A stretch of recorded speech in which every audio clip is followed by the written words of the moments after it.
With the first selection in the 2001 NFL Draft, the Atlanta Falcons select Michael Vick, quarterback, Virginia Tech. Back in 2001, Michael Vick, the first overall pick of an NFL draft.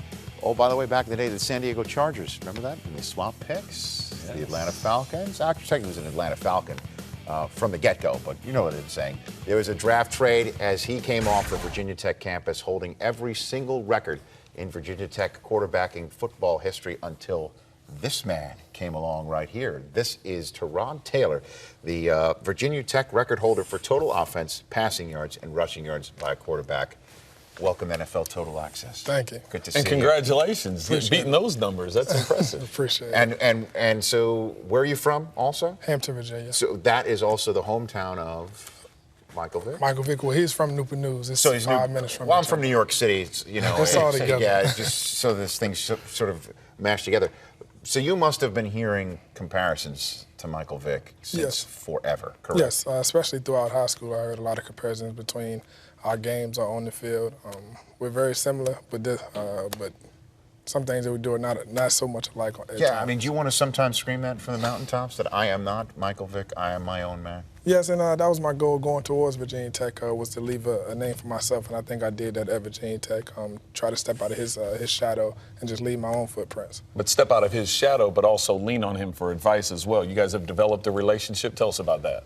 Yes, I talked to him numerous times. With me being at Virginia Tech, he's a good friend of mine. Like I said, we're from the same area, so we know a lot of the same people, and grew up facing some of the same things. And as far as on the field, he tried to help me as much as possible as far as reading coverages. The offense that he played at Virginia Tech was similar to the one that I played with, so just tried to help me throughout the whole process. And has he helped you during this process, getting ready for the draft, what teams are expecting, what teams are going to ask, leaning on him a little bit going through this whole thing? Yes, he's mentioned some things throughout the process that I've seen.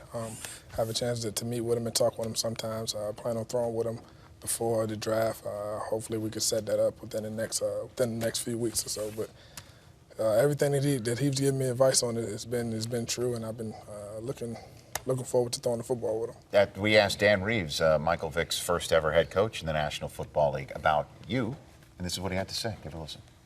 I think if he was left-handed, you would see an awful lot of similarities. He's right-handed, and you know he does. It reminds you a little bit of Mike Vick.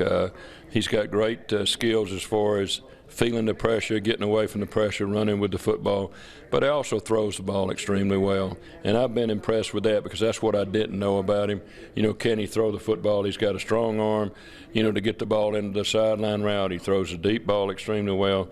A little bit of touch on the slant routes. I've been impressed with him. It's going to be interesting to see how he does.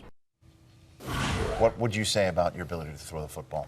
I have every tool that you ask for at a quarterback. I can throw every route on the field. I know the knowledge as far as the game, as far as reading coverages, and being a leader that you need at the quarterback position. I think I have everything that you can ask for.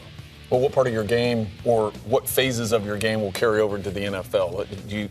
I know you like to run the ball, but your ability to stand in the pocket and make the accurate throws down the field, what will translate over to the NFL game? I think my whole game can translate.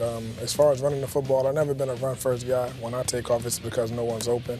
I use my feet to buy time to allow receivers to get open. I think the way the game has changed in the NFL, faster guys, you're going to have to need someone in the back, in the quarterback position that can move the pocket and keep the play alive. But that said, when you run the fastest 40 at the combine for quarterbacks, as you did, 4.51, and you have the record of being a rushing quarterback as well as all your passing yards, when you move to the National Football League and you have these sorts of attributes at this position, you normally hear, well, maybe he's not a quarterback. Have you heard that? It's more so of a media thing. From the teams that I've talked to, they've graded me as a quarterback and evaluated me as a quarterback, and we're moving on from there. I think I have the ability to play quarterback at the next level, and given the opportunity, I'm looking forward to it, to showing a lot of people that I can play it. Let's drop some names. Who have you spoken to? Which teams have you spoken to? I've met with the New York Jets, San Francisco, the Chargers, the Bills, and the Steelers, just to name a few. I can't think of them all right now, but I've met with a few teams. And you have some workouts? He has a workout coming up, right? Yes, I have a workout this Wednesday with the Miami Dolphins. I'm really looking forward towards that. That'll be a very good fit, but Looking forward to all the workouts that are in the future. Well, good luck to you. It's a pleasure meeting you here in person, and you are welcome here at NFL Network anytime. Appreciate it. Good luck. That's the ACC Player of the Year right here, Tyrod Taylor.